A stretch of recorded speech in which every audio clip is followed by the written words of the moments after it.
అసలు బనకచెర్ల చేయాలి అని అంటే పోలవరాన్ని ముందు 45 మీటర్ల ఎత్తు కట్టాలి. మీరు 45 మీటర్ల ఎత్తు కాకుండా పోలవరాన్ని కేవలం 41 మీటర్ల ఎత్తు కట్టడానికి అంగీకారం తెలిపొచ్చారు.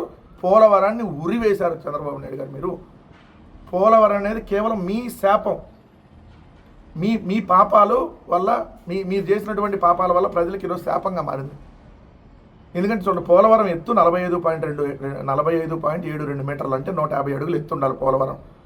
సో దానికి ప్రణాళిక ప్రకారం జగన్మోహన్ రెడ్డి గారు ఏదైతే 55 మీటర్ల ఎత్తుతో ఏదైతే స్పిల్వే నిర్మాణం చేశారు, ఏదైతే 2021 జూన్ 11న 55 మీటర్ల ఎత్తుతో స్పిల్వే నిర్మాణాన్ని పూర్తి చేశారు జగన్మోహన్ రెడ్డి గారు ఉన్నప్పుడు.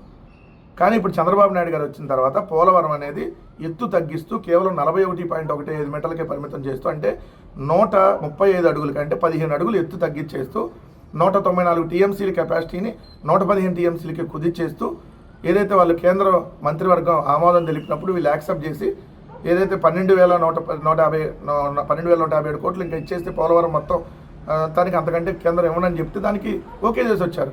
మొన్న ఆగస్టు 28, 2024న 30,436 కోట్లకు అంచనా వ్యయంతో పూర్తి చేసేందుకంట. అంచనా వ్యయం 55,000 కోట్లు, కానీ 41 మీటర్ల వరకు అయితే 30,000 కోట్లతో అయిపోయింది. మిగిలిన ఇంకా కట్టవసరం లేదు కదా, అంటే మిగిలిన ఇంకా కట్టరు. అంటే పోలవరం అనేది బహుళార్థ సాధక ప్రాజెక్ట్ వల్ల పోలవరం అనేది నార్మల్ ప్రాజెక్టుగా తీసుకుని వచ్చినటువంటి పరిస్థితి. ఇలా చేస్తే అసలు బనకచెర్లకి ఎట్లా నీళ్ళు వెళ్తుంది? రెండోది, బనకచెర్ల అంటే 80,000 కోట్ల ప్రాజెక్ట్.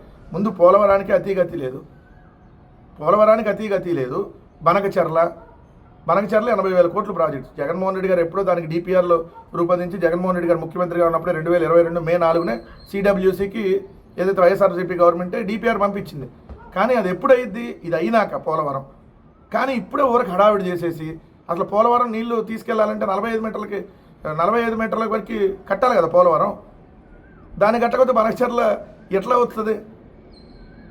సో ఇక్కడ ప్రజలందరినీ డైవర్ట్ చేసి ఒక డైవర్షన్ పాలిటిక్స్, మిగిలిన అంశాలు ఏమీ చర్చకు రాకుండా ముందు బనకచెర్ల అని చెప్పి ఎవడో ఒక కాంట్రాక్ట్ అడ్వాన్స్ ఇచ్చేసి వాళ్ళ దగ్గర నుంచి మళ్ళీ మొబిలైజేషన్ అడ్వాన్స్గా చంద్రబాబు నాయుడు కమిషన్ రూపంలో డబ్బులు దండుకునేటటువంటి కార్యక్రమం కాక ఇంకోటి కాదు అనేది స్పష్టంగా కనపడతా ఉంది.